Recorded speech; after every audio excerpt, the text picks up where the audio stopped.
late Pete Seeger told the story of a king who wanted to educate his son and heir. So he called together a group of wise men to write a book that contained all the world's wisdom, and he sent them off to write it. They came back a year later with the book. The king looked it over approvingly. He passed it on to his son and his son's tutor, and then he set them on a second task to distill all the world's wisdom into a single sentence. That task took them several years. When they came back, the king scratched his head. Oh yeah. He says, "What's the sentence?" "Your Majesty," they said, "the sentence is, this too shall pass."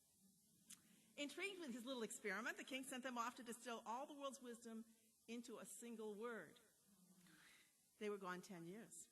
When they came back, they were old and gray, and the king had entirely forgotten about it, but one of his aides told him. He said, oh yes, what is the word?"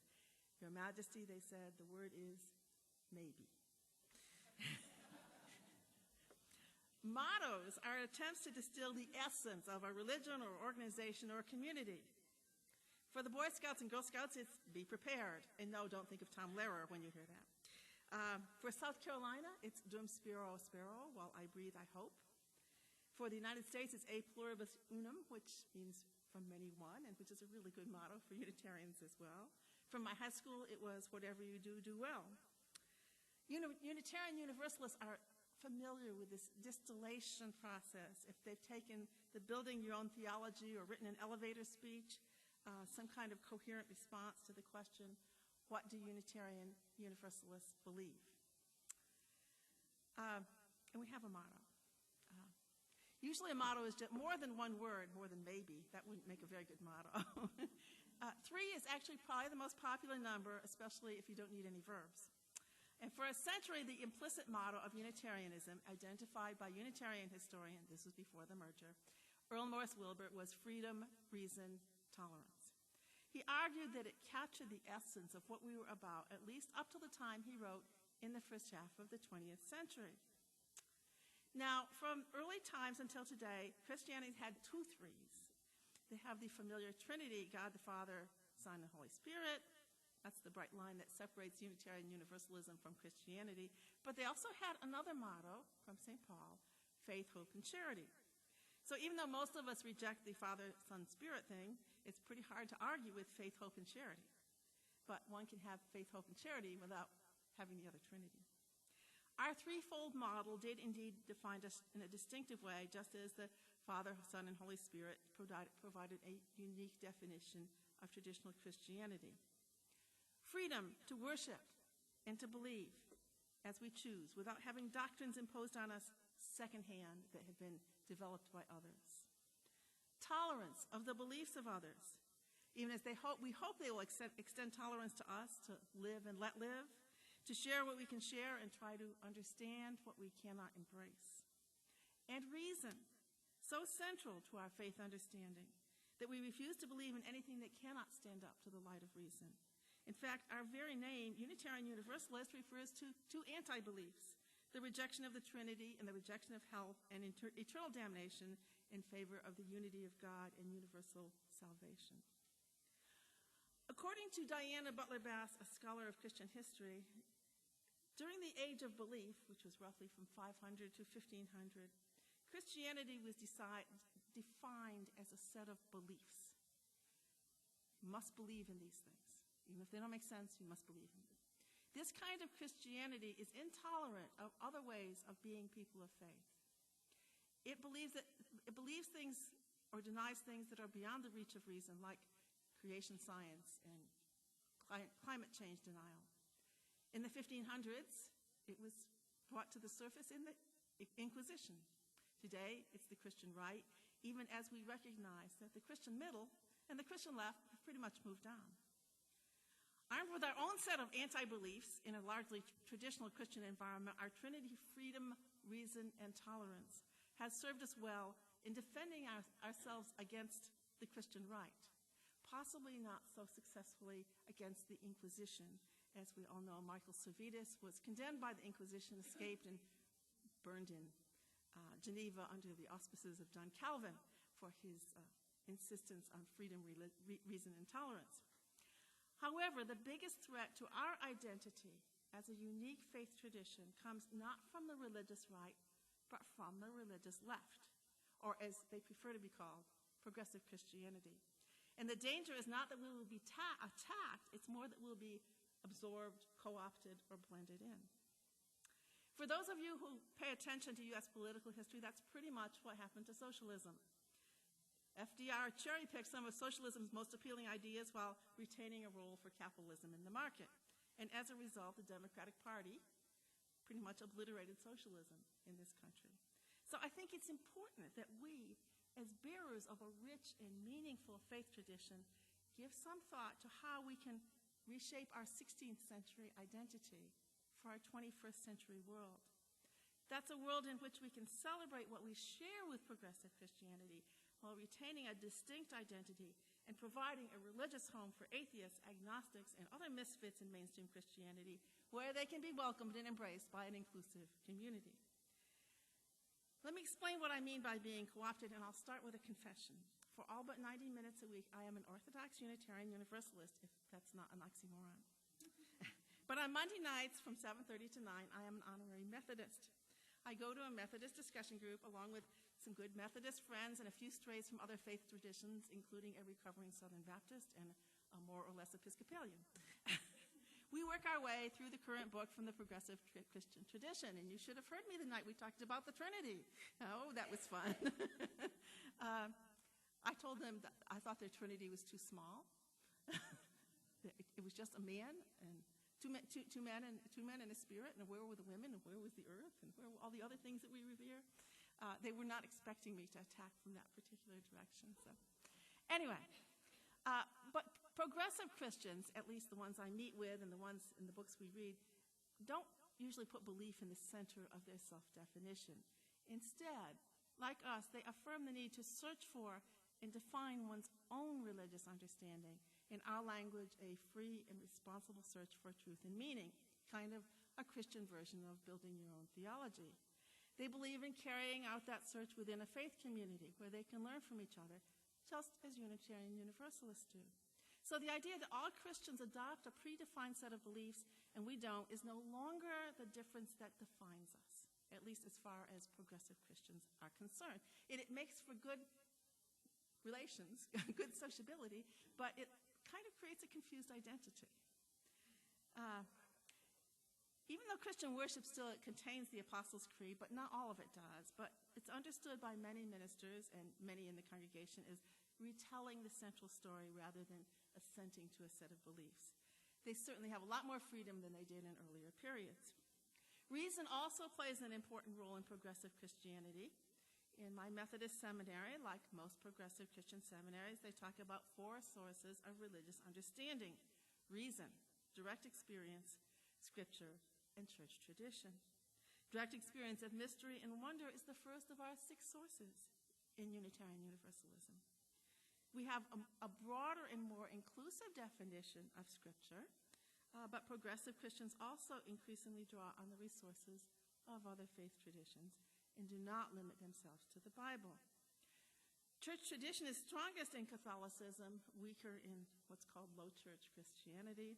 But even UUs have traditional teachings that we include in our hymnal readings from Francis David, Theodore Parker, the one we read today from James Luther Adams, and other historic figures of our faith. Reason, which we put at the top of the list, is something that we share with our brothers and sisters in faith, especially real Baptists, progressive Methodists, the United Church of Christ, which is a partner in our early history, and some important strands of 20th century progressive Catholic teachings. Who doesn't like Pope Francis? You know? When Unitarians merged with the Universalists, they had to temper the sterility of reason by acknowledging the importance of feeling, emotion, love, and compassion and empathy as part of who we are as spiritual beings and members of religious community. Reason is very necessary to our faith tradition, but for many of us, it's not all we need. Tolerance has also taken hold within Christianity. I grew up in a largely Catholic town in Connecticut, and there was great suspicion and misunderstanding on both sides of the Catholic-Protestant divide. My mother's greatest fear was that I would marry a Catholic. It was right up there that I wouldn't get married at all because I always had my nose in a book.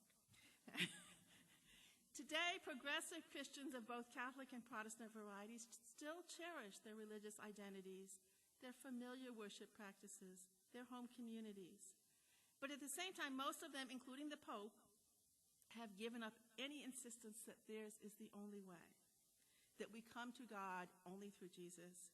And even more, they've given up a lot of their particular understanding of Jesus. Many families are built on blended religious traditions.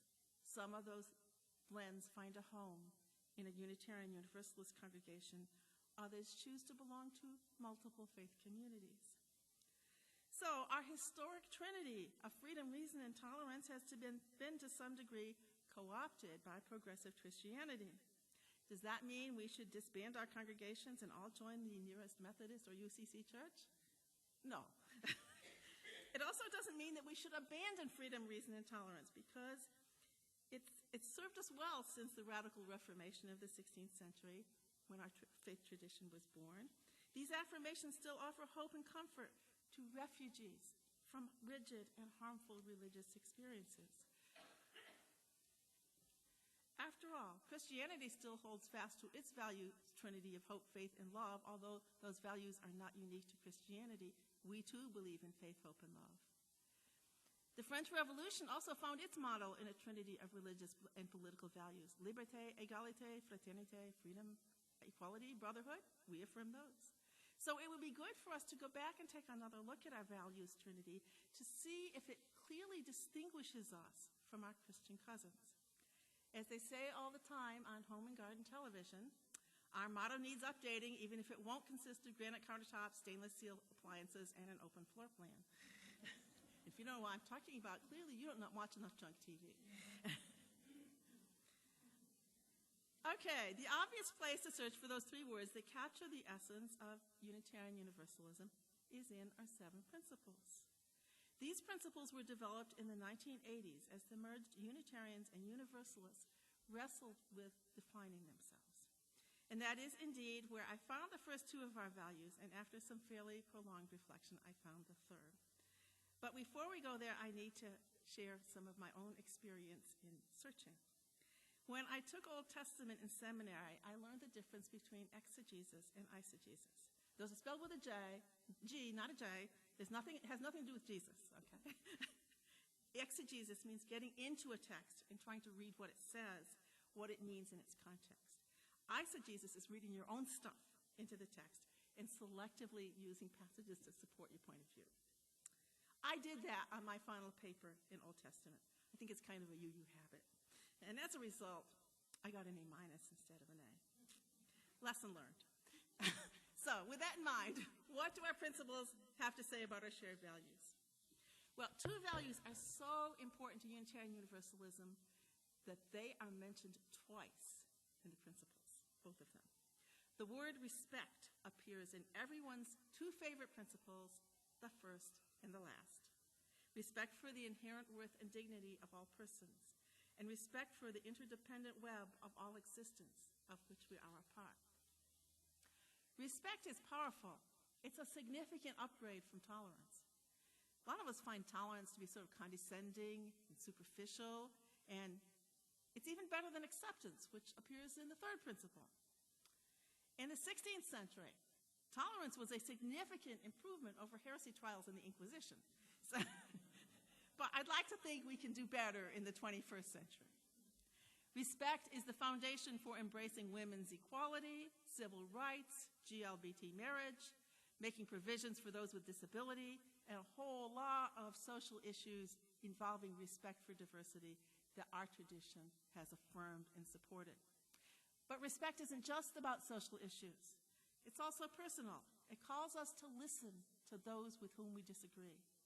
It calls us to honor differences, even as we cherish shared values and experiences and even shared labels. It includes self-respect, standing up for what we believe and living by our values, even if others do not share our way of seeing things.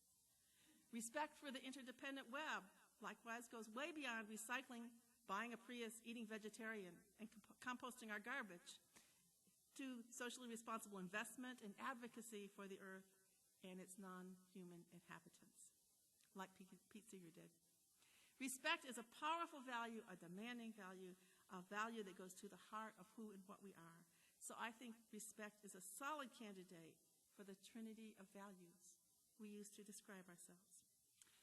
Moving inward among the principles, we come to the second value that appears twice in the second and the sixth principles: justice. The second principle calls for justice, equity, and compassion in human relations. The sixth calls for a world community with peace, liberty, and justice for all. Justice is integrally related to respect. To fight for injustice, individual or collective, is the ultimate form of respect for individuals, groups, and institutions. Both Unitarians and Universalists have a long history of fighting for social injustice, particularly starting in the mid-19th century. Whether it was women's suffrage or abolition, Dorothea Dix and the mentally ill, Jane Addams and Hull House, protests against wars from World War I through Vietnam and Iraq, same-sex marriage, or the work of the UU Panel Fund for a Just Society that I served on for 6 years that funds social programs that lead to systemic change, from housing and hunger to working conditions and environmental protection. In all these places, we have been there, along with many of our brothers and sisters in faith, including especially Quakers and Congregationalists. We are joined by many Christian traditions in some kinds of social justice work, but not others. For a long time, we were alone in the faith community in supporting gay rights, but increasingly other faith traditions have moved in that direction. And by the way, the local Methodist minister, who's a friend of mine, has announced from the pulpit that he, if asked to do so, he will perform a ceremony of union for gay or lesbian couples, and he could easily lose his position as a result of that, because the Methodist Church has taken that step in other cases. So, we've also taken a lead role in environmental justice, better known as the stewardship of the earth in mainstream Christianity. Doing justice work through our faith communities helps to define who we are and link us together in affirming our shared understanding about the claims of justice. I struggled with the third value. It was staring me in the face, but I was still in eisegesis mode. This is what I wanted to say. I thought about community, I thought about accountability, I thought about diversity. I finally figured out what my problem was. There's a strong libertarian streak in Unitarian Universalism that coexists somewhat uneasily with our commitment to justice. And some of the extremes of libertarianism set my teeth on edge, particularly around gun control and taxes. On the other hand, I'm a libertarian when it comes to women's right to choose, so, I can see both sides of it. So I was all too willing to say, well, let's throw out freedom and put in something else. But exegesis said, no. Be faithful to the text. Fourth principle, a free and responsible search for truth and meaning. Fifth principle, right of conscience in the democratic process. Sixth principle, world community with peace, liberty, and justice for all. Clearly, the authors of the principles that define us as a faith community continue to place a high value on freedom, even as they modified the earlier Unitarian focus on reason and broadened our understanding of tolerance. So, freedom stays. It is indeed how we understand ourselves and how outsiders understand us. Freedom of belief, freedom of choice, freedom of association. Unitarian theologian James Luther Adams reminds us that we are part of the free church tradition, not tied to any political authority, self-supporting, free to call and dismiss our clergy and make our own decisions, something we share with Baptists and the United Church of Christ, but not with Methodists, Lutherans, Catholics, or Presbyterians. So freedom stays, knowing that there is freedom in other traditions as well, but it's not as much a defining and distinguishing value for them as it is for us.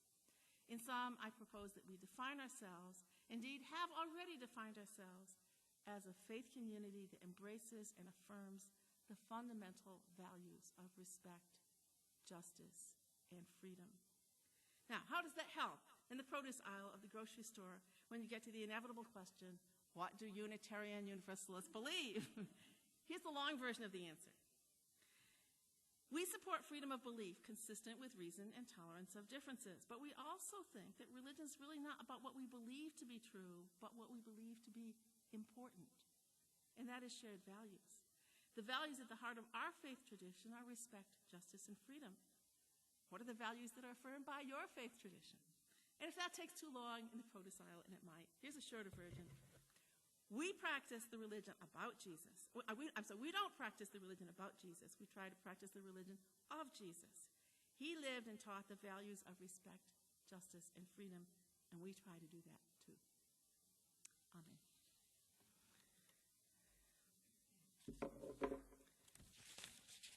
And now we have another hymn from Pete Seeger. This is the one that he tried to teach us